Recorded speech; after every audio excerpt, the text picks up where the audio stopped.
Welcome back as we're getting ourselves ready for game number 2. Method NA has won the first round in Italdazar, but Method EU feels right at home in King's Rest with their time trial time 2 minutes faster than anybody else. This is going to be a tough task for Method NA, but I can't wait to get into it. I can't wait either, and this is going to be an interesting one. Everybody's been so curious. Yeah. What did Method EU do to get such a vastly superior time in time trials in this dungeon compared to another team? And I guess we're about to see here as both teams mass stealth right out the gate and head straight into the Golden Serpent's room. Yeah, I really noticed one thing. Is Sally actually playing Tree of Life? Something very special in this dungeon because we don't see that often at all. So they probably do some insane pull where you need this Tree of Life. I was just talking to Teddles before the game started. I was like, oh, they probably don't even do an insane pull. They probably just play more efficient to make up those 2 minutes difference between the first and the second seed, which is Method U and Method NA. But with Tree of Life, maybe they do something insane. Interesting combination that both tanks are playing Night Elf as well instead of Dwarf to counter some of the bleeds from the Berserkers on the bridge. So that might tie into some of the skipping required later on. But we've already started in the first room, and disaster striking early for Method NA as Nerf Tank goes down. Immediately, the Ring of Peace goes down as well, just to support his res. He immediately gets up, but can only taunt one mob. Reset it with a heroic leap and taunt again. Shakib going down for Method NA. It's impossible to get aggro and everything. So much damage coming in on Nerf. He has the dot from the Whirlwind Tornadoes going on too, and he starts to kite across the map. Mass Root comes in defensively from JB to try and help stagger the damage coming in on Nerf Tank right now. It looks like they're kind of starting to stabilize, but they're missing a DPS for the entirety of this Bloodlust Burst, Nagura. Not a good start for them. Yeah, and it's not even the damage as well, but the interrupts, right? That's why they're struggling so much to finish off this pull, just because there's so many Witch Doctors on top that need to be constantly interrupted. You have to definitely chill. That's a huge amount of burst damage to the tank.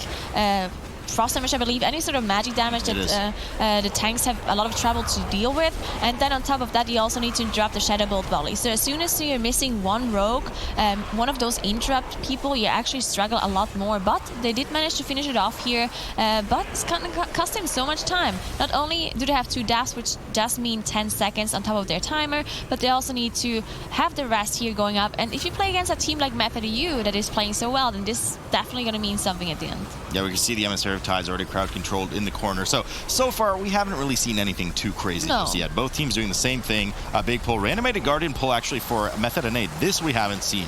Usually we see the pairs of Guardians either during the Gauntlet or during the first boss. So the aggressive pull with the last pack in the room. I don't hate this. I'm certainly not mad at this at all. But now we see Now running up and grabbing the Guardians as well in preparation for the Golden Serpent, which is spawning and RPing or role-playing around the room right now, combined also with the Emissary of Tides. This as well we've seen. So really nothing too new coming out of Method EU just yet. It's got to be something to do with the bridge or Machimba later in the dungeon. Method EU still cleaving down the first pack along with those first 2 constructs as Method EU has gotten started on the first boss, which sits at 88%.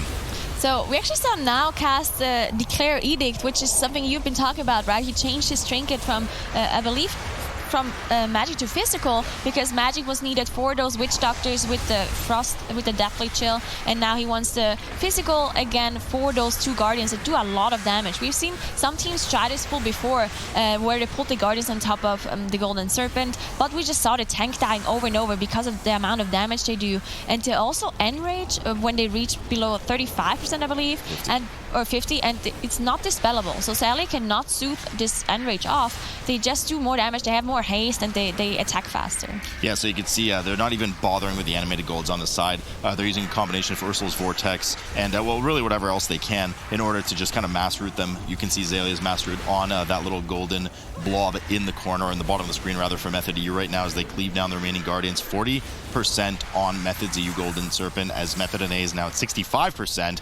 Is not cleaving anything on top of it except for just the one Emissary of the Tides, which has become kind of the standard comp here for this season right now. Master coming in from JB as well on the side of Method NA. So both teams playing a very similar tactic of just ignoring these golds. We can see one of the golds was blinded over on the side of Method EU, so they just don't have to deal with it at all until Azalea can get in there and start CCing them yet again. You can see just how low now dropped there before they casted their last Suppression Slam. Actually something the tanks want the Guardians to cast, because whenever they cast a Suppression Slam, the frontal cast, they don't melee attack, right? So they have a little bit of a breathing room where they don't get attacked by the animated Guardians, but they finally managed to get them down on Method EU's side. So only the boss left. Method NA, of course, also killed those Guardians earlier with one of the trash packs, so they both have 28%. Now the only difference will be if one of those teams actually chooses to pull the other two Guardians that they skipped at the very start on top of this gauntlet. Yeah, I mean, we have... I'm not... The danger with that pull is, well, we saw it perform properly yesterday. But what happens is you do pull the small minions of Zool with it. Yeah. So you do have to have a... And it looks like they're actually going to do it. So the minions of Zool likely are going to come with it unless they found a way not to pull it. But yeah, there we go. So... Oh, that's where they're playing Mass Root. Exactly. So Mass Root comes in for these minions of Zool. And we can see the pull in here for the animated Guardians already. Obviously, on top of it, he has now pulled the emissary of... The Void Emissary on the side, which just started casting. You can see it in the corner there. But we know what they're going to do, at least based on some of the strategies yesterday. I believe it was 40K that did this. They're going to keep those small minions rooted in the hallway, cleave the two constructs on top of the pack, and then everybody is going to shadow meld off the rest of the smallies, which explains exactly why the two Prot Warriors are running shadow meld from a Night Elf. Yeah, so very nicely done, this strategy by Method EU, Method NA.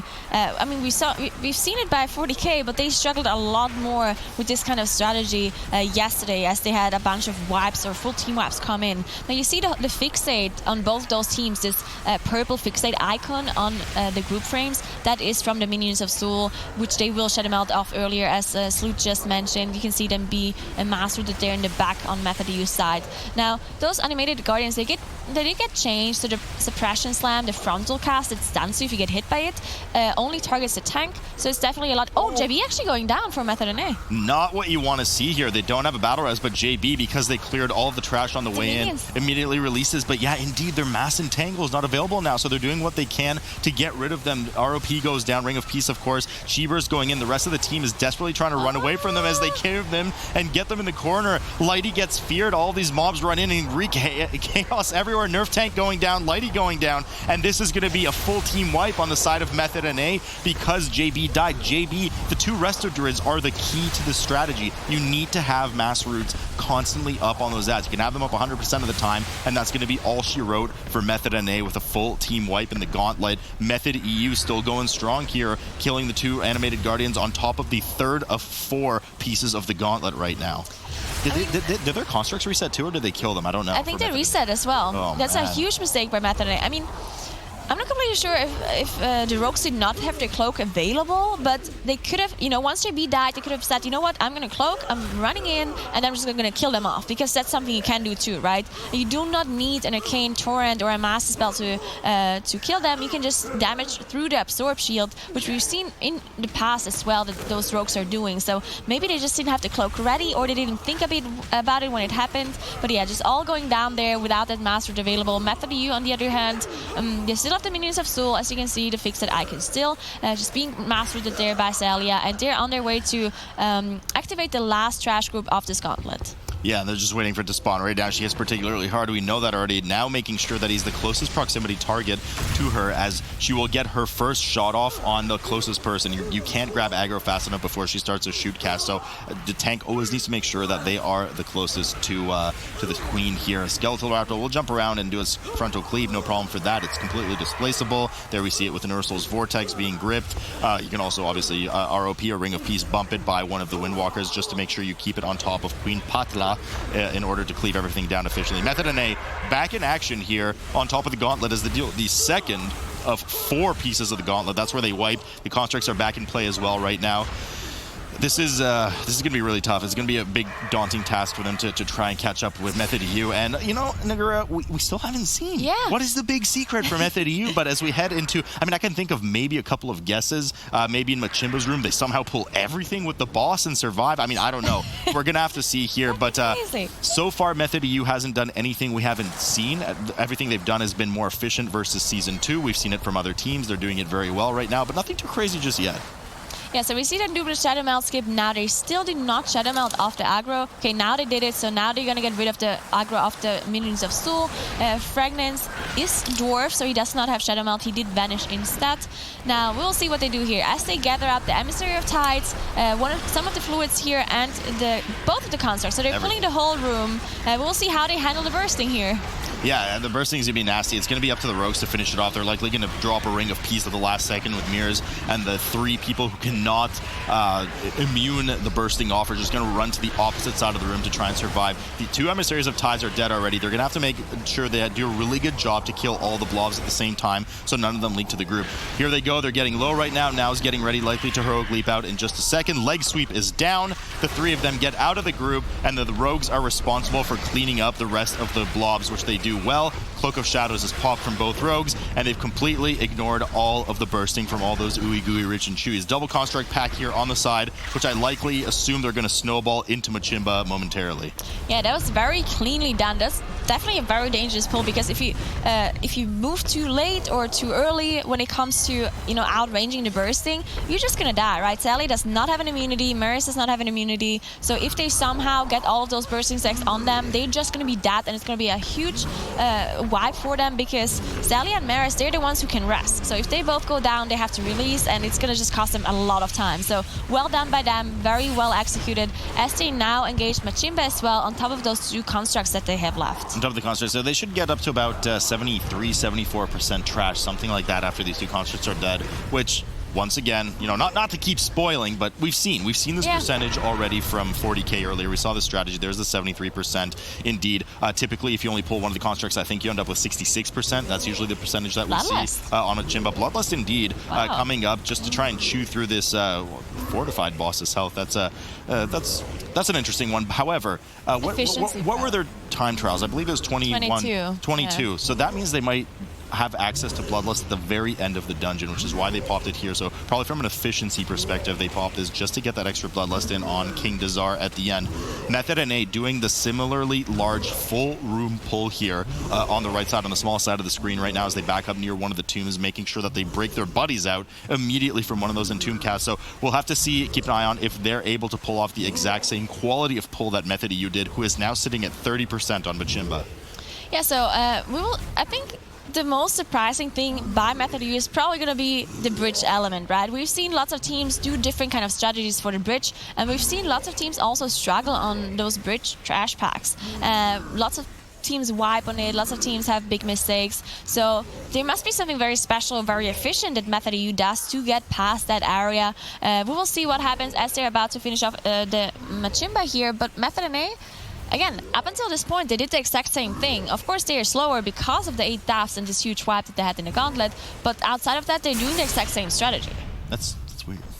Weird, right? Yeah, it's weird, and Natal, they had the exact same strategy as well. Running up the stairs, Method EU now rounds the corner, so once again, so they don't even deal with the first pack here, so immediate mass stealth coming in from, who used that one? That was Gingy, so we still have Fragrance's mass stealth available, but it looks like they're actually getting ready for a big pull in the middle Okay, so we have the Beastmaster in here. They're skipping that front pack consisting of 2 Hex Priests and the Berserker, and they're just actually kind of eating the pack in the middle of the room right now. We do have we see the Berserker, the Brute, excuse me, in the background there. Somebody distracted it so it doesn't patrol into them. So they're looking to try and finish off this pack completely before the Brute even gets there. Yeah, so the Brute is the one thing we've been talking about, just because it's so inefficient, has so much HP, it has this huge area of denial, making all the trash around it way more difficult to deal with, because all of a sudden you have to run away, then you can't interrupt the other casters anymore, and so on. So that's why this Brute was the biggest concern that we had when it came to this pack, but they just avoided. Mirror's actually going down because of the bleed. He's not a dwarf, so he doesn't have the racial available, right? That was a bit of a misplay. I mean, now ended up intercepting to Zalia, who's across well out of melee range of the Berserker, because now did not want to get another bleed reapplication from the Berserker. In that case, Jimmy or Fragnance should have been the closest person in order to pop off his stone skin, but he didn't. Mirrors was the one that ended up eating the bleed from the Berserker instead, and I mean, poor Windwalker. Poor Yeah, Mirrors. that twice. Poor Mirrors. Poor Green Row. So he goes down. He goes down actually twice on that pull, if I'm not mistaken. They do get him up, and fortunately they're able to rectify and save everything before the Brute enters the room. Here comes the second Mass Stealth coming in for Fragnes, but they miss the skip. So, Shadow Melt? Well, now dies on the way in. There's just way too many mobs. Zayla is going to be able to get out of this, as is Gingy. Mirrors does not have his Shadow Meld, but he does not get in combat. So it was just now that accidentally clipped one of the mobs on the side, and good heads-up play for him to just go off to the side and die immediately before proxying any extra aggro on the rest of his group. Yeah, so definitely some smaller mistakes now here by Method EU. This is why we keep talking about this bridge pack and how difficult it is. Even with Method EU just having such a clean run until then, just making some mistakes here. Now, we see the boss being pulled and a Berserker being dragged on top of it, which is something we've seen from No Girls Allowed right before this game. So we don't see that many dwarves here though, so we only have Fragments who can get rid of the bleed, so this is going to be a little bit more difficult for Method U here just because of the limited amount of stone skins that they have available to them. Yeah, so I was thinking earlier, maybe that's why Fragments didn't use the stone skin, so he has it here, but there's no way it wouldn't have been up. It's a 2-minute cooldown. Yeah. That happened a fair bit ago, but maybe that's why they played it safe. They didn't know how fast they'd get to this boss exactly, so Fragments saved his stone skin. Unfortunately, cost Mirrors his life twice over in that previous pack. 3 deaths on the board now for Method EU versus Method NA's 8. Method NA going for a bit of a different strategy. They actually went around the room that Method EU DPS'd in right on top of the bridge pack and did a double pull after the Brute already patrolled away. So we saw this strat. I believe this is more of a 40k pathing here from Method NA that we're seeing right now versus Method EU. We actually see a Hex go off here on this breeze because Nerf was jumping into it and breaking the CC, and then a Hex cast went off. But it's a curse, so it can be dispelled by JB. They are able to recover. But yeah, actually seeing some difference now in the strategies. Up until this point, everything was the complete same. And then this bridge area, this is the area where teams are just struggling in and they don't really know exactly how to play it properly. But Method EU, they showed that they only did one pull yet. So for now, so they definitely have to do more because the Shadow of Soul, which you have to kill before you can get to the last boss, only gives 4%, and they're only on 84, so they definitely need to do some more trash right after this boss. But it makes sense to do the boss first, just to get the checkpoint in case something does go wrong, because you actually respawn here once this boss is dead. Yeah, so Method EU 84%. As you mentioned, they still have 12% trash left before they have any consideration of just going to Shadow of Zool, which will give the last 4% of the dungeon. Method NA 82% trash with a pretty substantial pull here as Nerf gets thrown out. No, he heroic leaps out of the group and runs back in and just gets absolutely, he almost got global there. So much damage coming in, and he didn't have anything active for that. He only got a Spell Reflect back up. Now, immediately we get the Battle Res coming out of JB, but once again, it's going to be hard to secure aggro on everything. You can see Yoda chunking down in health. Tranquility's already been used for JB, who's on the brunt end of one of the Frost Shocks from the Witch Doctor right now. Tries to back up. Undulating Tides is already proc for him. Not going to have that available again for another 40 seconds or so. It looks like they've mostly stabilized, but a double bleed stack on Nerf again, and he goes down. They don't have a battle res this time. Shakib doing what he can to stay alive, but he procs his cheat death, and it's not going to be long before likely the rest of the team falls unless they can DPS these down in the classic example of kill them before they kill you. But it looks like the team is going to fall here yet again for Method NA. Full team wipe. Looks like JB was able to salvage it somewhat. He ended up backing off, shadow melding, and just sitting in the middle of the bridge now for the mass res. But oof, Nagura. I mean, that's definitely an oof. If you play against Method EU, especially if you look at those time trial times, right? Then this is a huge mistake that probably will just cost them the dungeon. I mean, they were already behind. But I mean, good heads up played by JB to get the Shadow Melt off, because if he wouldn't have gotten that one off, it would take even longer for him to get back and get the Masters off. So at least he got the Shadow Melt off, so that's something that they have to go for them. But Method EU, they're done with the boss now. We'll see what kind of trash they do to get the rest of the percentage here that they need before Shadow of Soul. And again, it really seems like Method EU is actually not doing anything completely flashy. So the 2 minutes difference between Method EU and Method NA in the time trials really was just, just more efficient pulls. No, in the time trials. 13 deaths. But I mean, that's what it could be. You know, it's hard to read into the time trials all the time, especially when they're not streaming their practice anymore. They're not streaming their time trial run. So who knows what went wrong? Maybe Method NA did have a strategy that had 21-30 or something in the dungeon in their ideal situation, but it just didn't work out. Because as soon as you get on the trash on the bridge after Machimba, it is so scary. So many things can go wrong so quickly, as we saw here for Method NA, that it just didn't work out for them in time trials, and unfortunately not working out for them here. And you're absolutely right. Method U really hasn't done anything super sneaky or that we've never seen before. They've just done everything very, very clean. Well, you know, up until the bridge yet again, but up until that point, just absolutely flawless. So Method EU finishing off the last of the trash that they need before they move over to the Shadow of Zul in just a moment. Yeah, Shadow of Zul, one of those very, very difficult mini-bosses that we keep talking about. And mini-bosses are buffed by Fortified, not by Tyrannical. So this becomes extra difficult for those teams.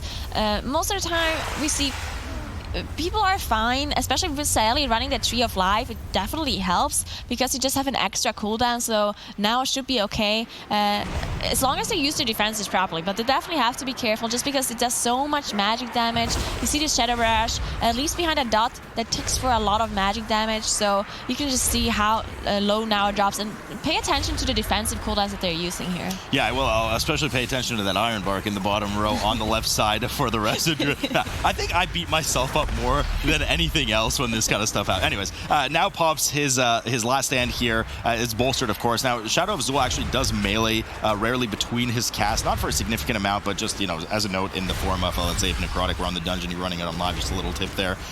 He does finally finish off with his last stand, still holding on to that shield wall, though. As we say, Tree of Life has already been popped from Zayla, so he's likely pretty safe right now while Tree of Life is up. Once that falls off, wouldn't be shocked to see either the shield wall used or he does have his Spell Reflect coming up in just a few seconds. A lot of damage coming in on Mirrors, though, unfortunately. I think he got clipped by the pool on the stairs a few times. Now finally commits his shield wall as Shadow of Zul is entering his last 15% or so. Mirrors goes down yet again. These green rogues, they just don't make them like they used to, Nagura, but they do use the battle res on Mirrors immediately. Trank comes out of Zalia right after the res and now just holding on to survive the last few takes from Shadow of Zul. He doesn't have access to any more personal CDs or externals. Iron Bark still has about 10 seconds left on it, but that's all she wrote. They managed to kill it off almost properly. Pearl of Mirrors died yet again, but they'll be going off in just a moment over to Dazar. Yeah, Zalia almost reaching 80k HPS, which is almost purely single target, right? There's not much AoE going on this fight except this extra abilities that you get, but he can outrange it or soak it if you want to, so not that much AoE. Really just fully single target, just spamming those regrowths to be able to keep Now alive, and also committed almost all of their defensive cooldowns. You can see Ironback still available, and you also see Last Stand for Now, so there's something they have left for this boss in case they need it. And I just want to mention one more time that Shadow of Zul indeed was killed and gave the last 4% to make it 100% for Method use. So they reached to 100%. It's just a display graphic back here. Yeah, King Dazar now 70%, about to enter that 60% third phase where he mounts Salah. While, of course, Raban is still alive, most teams just passively cleave Raban down. Don't want to lose damage on, frankly, not a very dangerous part of the fight. But the most dangerous part of the fight will be indeed this third phase coming up for them, for which they do have their Bloodlust available. Again, you know, a bit sloppier run. Obviously, Method EU will probably have a 23-something finish here, so a bit slower than they had in time trials, but you can see why they used their Bloodlust on Machimba earlier, just to make sure that they had it here on Dazar for this phase. So everything being cleaved down well here for Method EU. Method NA still working here on the bridge. They're sitting at 90% trash done, and they're grabbing the last of the trash that they need, but they haven't even killed the third boss just yet. Yeah, they're just having problems over problems. I mean, this is something Method NA keeps talking about, that if they see a really fast time by Method EU, they just have to like increase their strategy or like improve their strategy so much that they just feel a little bit uncomfortable doing those kind of things. Because it's always about, you know, how risky do you want to make a strategy if the success chance is not good enough, right? Because in cup play, you only have one chance. In tournament, in the time trials, you have 5 tries to get the time that you want, but in cup play you don't. So just seeing that maybe Method NA just not being able to pull off those strategies that they have to beat Method EU, and just struggling a little bit here. But in their Atal, it was the other way around, right? Method NA were the ones who had the faster strategy and who did the min-maxing, while Method EU was struggling a little bit to get the faster strategy done.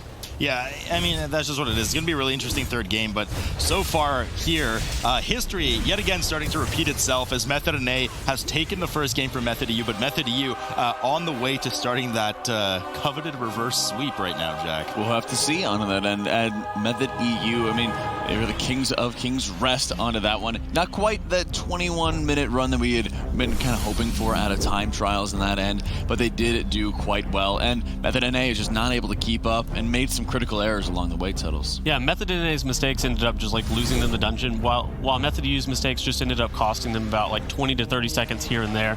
Method EU ended up pulling these Guardians plus this Emissary of the Tides into the Golden Serpent, a pretty standard opener with how we actually see this dungeon done. And then they also pulled these extra animated Guardians with the minions of Zul, using that Mass Entangle in order to be able to make sure that those minions are rooted far away from the whole entire group, so that they're able to get the count from those constructs that they need. While on the side of Method NA, they're just having a few issues. They have tank death and then Lighty go down, and then this will end up causing pretty much a full wipe. As we see, tank deaths a lot of the times are actually very, very detrimental. Method EU here has a very interesting strategy with how they end up making sure that that brute continues to get distracted and knocked back, because generally whenever that brute will actually reach that pack on a Tides heavy week, he will pause his patrol and no longer move, but making sure that the brute does not get into the pack is what made Method EU able to actually pull both of those packs together, and it allowed them to alter their route in such a way that would enable them to be able to get count easily. Most definitely.